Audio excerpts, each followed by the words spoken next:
Hi everyone welcome back. ನೀವು ನೋಡ್ತಾ ಇದ್ದೀರಾ ಸ್ಟೂಡೆಂಟ್ ಸೊಲ್ಯೂಷನ್ ಯೂಟ್ಯೂಬ್ ಚಾನಲ್. ಈಗ ಇವತ್ತಿನ ವೆರಿ ವೆರಿ ಇಂಪಾರ್ಟೆಂಟ್ ಅಪ್ಡೇಟ್ಗಳು ಕೂಡ ಬಂದಿದ್ದಾವೆ, ಅದನ್ನು ತಿಳಿಸ್ಕೊಡ್ತೀನಿ. ದಯವಿಟ್ಟು ಚಾನಲ್ಗೆ ಸಬ್ಸ್ಕ್ರೈಬ್ ಆಗಿ. SSLC ದ್ವಿತೀಯ PUC ಮೂರನೇ ಪರೀಕ್ಷೆ ಕಟ್ ಮಾಡೋದಕ್ಕೆ ಸರ್ಕಾರ ಕೂಡ ತಯಾರಿ ಮಾಡ್ಕೊಳ್ತಿದೆ. ಆಯ್ತಾ, ಅದ್ರ ಬಗ್ಗೆ ನೋಡೋಣ ಬನ್ನಿ. 2 ವರ್ಷಗಳಿಂದ ಪರಿಚಯಿಸಿದ್ದ ಪರೀಕ್ಷೆ ಆಗಿರುತ್ತೆ. ಮೂರನೇ ಪರೀಕ್ಷೆ ಬೇಕಾ ಬೇಡವಾ ಅಂತೇಳಿ ವರದಿ ಕೂಡ ಸಲ್ಲಿಕೆ ಮಾಡ್ತಾ ಇದ್ದಾರೆ. ಶಿಕ್ಷಣ ಇಲಾಖೆ ಕೂಡ ಸೂಚನೆ ಕೊಟ್ಟಿದೆ. ಕೈ ಬಿಡೋ ಬಗ್ಗೆ ಮಾಹಿತಿ ಕೊಡ್ತಾ ಇದ್ದಾರೆ. ಕಾರಣ ಏನ್ ಹೇಳ್ತಿದ್ದಾರೆ ಅಂದ್ರೆ, ಸಾಧಕ ಬಾಧಕಗಳ ಬಗ್ಗೆ ಚರ್ಚೆ ಕೂಡ ಮಾಡ್ತಾ ಇದ್ದಾರೆ. ಸಾಮಾನ್ಯವಾಗಿ ಜೂನ್ ಜುಲೈ ನಡೆಸ್ತಾರೆ. ಈ ಬಾರಿ ಮುಂಗಾರು ಮಳೆ ಇರುತ್ತೆ. ಕರಾವಳಿ ಮಲೆನಾಡು ಭಾಗಕ್ಕೆ ವಿದ್ಯಾರ್ಥಿಗಳಿಗೆ ಸಮಸ್ಯೆ ಆಗುತ್ತೆ. ಎರಡನೇ ಪರೀಕ್ಷೆಯಲ್ಲಿ ಎಲ್ಲ ಹೆಂಗ ಕಂಡಕ್ಟ್ ಕೂಡ ಮಾಡಿದೀವಿ. ಮೂರನೇ ಪರೀಕ್ಷೆಯಲ್ಲಿ ಏನಾಗುತ್ತೆ ಅಂದ್ರೆ, ಪರೀಕ್ಷಾ ಕೇಂದ್ರದ ಸುತ್ತಮುತ್ತ ಇರೋದಿಲ್ಲ. ಬಿಕಾಸ್ ಅಲ್ಲಿ ಕಡಿಮೆ ವಿದ್ಯಾರ್ಥಿಗಳು ಅದಕ್ಕೆ ಬರೀತಾರೆ. ಆ ನಿಟ್ಟಿನಲ್ಲಿ ಅವರು ಸುಮಾರು ದೂರ ಹೋಗಬೇಕು. ಪರೀಕ್ಷೆಗೆ 30-40 ಕಿಲೋಮೀಟರ್ ಪ್ರಯಾಣ ಮಾಡಬೇಕು. ಅಂಡ್ ಪಾಸ್ ಆಗೋ ಸಂಖ್ಯೆ ಕೂಡ ಕಡಿಮೆ ಇದೆ. ಇದು ಬೇಕಾಗಿಲ್ಲ ಅಂತ ಹೇಳಿ ಕೂಡ ಹೇಳಿದ್ದಾರೆ. ಬಟ್ ಇದು ಯಾಕೆ ಬೇಕು ಅಂತ ವಾದ ಏನ್ ಮಾಡ್ತಿದ್ದಾರೆ ಅಂದ್ರೆ, ಪರೀಕ್ಷೆ ಬರೆಯೋರ ಸಂಖ್ಯೆ ಕಡಿಮೆ ಇರಬಹುದು, ಪಾಸ್ ಆಗಿರೋ ಸಂಖ್ಯೆ ಕೂಡ ಕಡಿಮೆ ಇರಬಹುದು.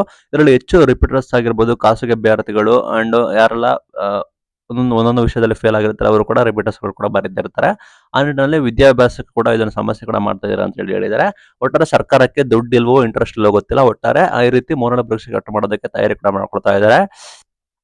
ಅಂಡ್ ನಿಮಗೆ CBSE ಮಾದರಿಯಲ್ಲಿ ನಾವು ಜಾರಿ ಮಾಡ್ತೀವಿ ಅಂತ ಹೇಳಿದ್ದಾರೆ. CBSE ಮಾದರಿಯಲ್ಲಿ SSLC ಜಾರಿ ಮಾಡಿದ್ರೆ ನಿಮಗೆ ಪಾಸಿಂಗ್ ಮಾರ್ಕ್ಸ್ ಕಡಿಮೆ ಆಗುತ್ತೆ. ಅಂಡ್ ನಿಮಗೆ ಏನಾಗುತ್ತೆ ಅಂದ್ರೆ ಈಸಿ ಆಗುತ್ತೆ, ಪರೀಕ್ಷೆ ಈಸಿ ಆಗುತ್ತೆ. ಮತ್ತೆ ಹೆಚ್ಚು ಜನ ವಿದ್ಯಾರ್ಥಿಗಳು ಪಾಸ್ ಆಗ್ತಾರೆ. ಈ ರೀತಿ ಮಾಡಿದ್ದಾರೆ.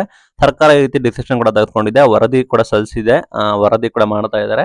ಮೂರನೇ ಪರೀಕ್ಷೆ ರದ್ದು ಆಗಬಹುದು ಅಂತ ಹೇಳ್ತಾ ಇದ್ದಾರೆ. ಇದರ ಬಗ್ಗೆ ನಿಮ್ಮ ಅಭಿಪ್ರಾಯ ಕೂಡ ತಿಳಿಸಿ. ನೋಡೋಣ ಏನಾಗುತ್ತೆ ಅಂತ. ನೆಕ್ಸ್ಟ್ ನೋಡೋದಾದ್ರೆ, ಎರಡನೇ ಇಂಪಾರ್ಟೆಂಟ್ ಅಪ್ಡೇಟ್ ಬರೋದಾದ್ರೆ ನರ್ಸಿಂಗ್. ಆಯ್ತಾ, nursing very very important update ಬಂದಿದೆ, ತಿಳಿಸ್ಕೊಡ್ತೀನಿ. ಯಾರೆಲ್ಲ BS ನರ್ಸಿಂಗ್ ಮಾಡ್ತಾ ಇದ್ದಾರೆ, good news. Already seat matrix ಮತ್ತು ಶುಲ್ಕ ವಿವರ ಕೂಡ ಪ್ರಕಟ ಕೂಡ ಮಾಡಿದ್ದಾರೆ. ಕಳೆದ ವರ್ಷ ಹೋಲಿಸಿದರೆ ಈ ಬಾರಿ 109 ಕಾಲೇಜು ಹಾಗೂ 7,000 ಸೀಟ್ಗಳು ಕೂಡ ಹೆಚ್ಚಳ ಆಗಿದ್ದಾವೆ ಅಂತ ಹೇಳಿ ಕೂಡ ಮಾಹಿತಿ ಬರ್ತಾ ಇದೆ.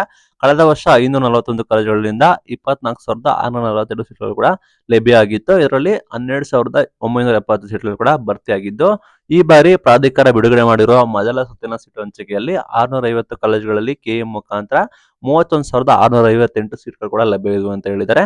ಕಲ್ಯಾಣ ಕರ್ನಾಟಕ ಕೊಡದಲ್ಲಿ 1,510 ಸೀಟ್ಗಳು, ಉಳಿದ ವಲಯಕ್ಕೆ 8,046 ಸೀಟ್ಗಳು ನಿಗದಿ ಕೂಡ ಮಾಡಿದ್ದಾರೆ. ಮುಕ್ತ ವಿಭಾಗದಲ್ಲಿ ಬರೋಬ್ಬರಿ 17,239 ಸೀಟ್ಗಳು ಕೂಡ ಇದಾವೆ. ಇನ್ನು ವಿಶೇಷ ವರ್ಗಕ್ಕೆ 4,087 ಸೀಟ್ಗಳು ಕೂಡ ಇದಾವೆ. ಸರ್ಕಾರಿ ಕಾಲೇಜುಗಳಲ್ಲಿ 100% ಸೀಟ್ಗಳು ಕೆಇಯಿಂದನೇ ಹಂಚಿಕೆ ಮಾಡುತ್ತಾರೆ. ವಾರ್ಷಿಕವಾಗಿ 10,000 ರು ಶುಲ್ಕ ನಿಗದಿ ಕೂಡ ಮಾಡಿದ್ದಾರೆ. ಖಾಸಗಿ ಕಾಲೇಜುಗಳು ನೋಡೋದಾದ್ರೆ 20% ಸರ್ಕಾರಿ ಸೀಟ್ಗಳಿಗೆ ಇದೆ. ಅಂದ್ರೆ 20% ಬಂದ್ಬಿಟ್ಟು ಸರ್ಕಾರಿ ಸೀಟ್ಗಳ ಮುಖಾಂತರ ಮಾಡ್ತಾರೆ. ಇನ್ನು 60% ಬಂದ್ಬಿಟ್ಟು ಮ್ಯಾನೇಜ್ಮೆಂಟ್ ಮುಖಾಂತರ ಮಾಡ್ತಾರೆ. ಈಗ ಈ ಸೀಟುಗಳಿಗೆ ಕರ್ನಾಟಕದ ಅಭ್ಯರ್ಥಿಗಳಿಗೆ 1 ಲಕ್ಷ ಇದೆ. ಹೊರ ರಾಜ್ಯದ ವಿದ್ಯಾರ್ಥಿಗಳಿಗೆ 1.40 ಲ್ಯಾಕ್ ಕೂಡ ಇದೆ. ಮ್ಯಾನೇಜ್ಮೆಂಟ್ ಮೂಲಕ ಭರ್ತಿ ಮಾಡೋ 20% ಸೀಟ್ಗಳು ಕೂಡ ಇದೇ ಶುಲ್ಕ ಇರುತ್ತೆ ಅಂತ ಹೇಳಿದ್ದಾರೆ.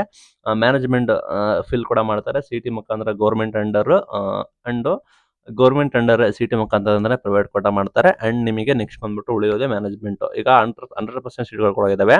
ಅಲ್ಲಿ ನಿಮಗೆ ಗೊತ್ತಿರೋ ಹಾಗೆ 20% ಬಂದ್ಬಿಟ್ಟು ಸರ್ಕಾರಿ ಕೋಟ ಇರುತ್ತೆ. ಇನ್ನು 60% ಬಂದ್ಬಿಟ್ಟು CT ಮುಖಾಂತರನೇ ಕೂಡ ಹೋಗೋದು ಮ್ಯಾನೇಜ್ಮೆಂಟ್ ಕೋಟ. ಇದು CT ಮುಖಾಂತರ ಹೋದ್ರೆ ಕೂಡ ಖಾಸಗಿ ಕಾಲೇಜು ಕೋಟ ಇರುತ್ತೆ. ಇನ್ನು ಉಳಿದ 20% ಸೀಟ್ಗಳು ಏನಾಗಿರುತ್ತೆ ಅಂದ್ರೆ ನಿಮಗೆ ಮ್ಯಾನೇಜ್ಮೆಂಟ್ ಮುಖಾಂತರ ಭರ್ತಿ ಕೂಡ ಮಾಡ್ತಾರೆ. ಅದು ಸಪರೇಟ್ ಪ್ರೈವೇಟ್ ಕೋಟ ಆಗಿರುತ್ತೆ. ಇಷ್ಟೆಲ್ಲ ಕೂಡ ಮಾಹಿತಿ ಕೊಟ್ಟಿದ್ದಾರೆ. ಇದು ವಿವರ ಆಯಿತು. ಇದರ ಬಗ್ಗೆ ನಿಮ್ಮ ಅಭಿಪ್ರಾಯ ಕೂಡ ಕಮೆಂಟ್ ಮಾಡಿ ತಿಳಿಸಿ. Thank you for watching till end. Thank you.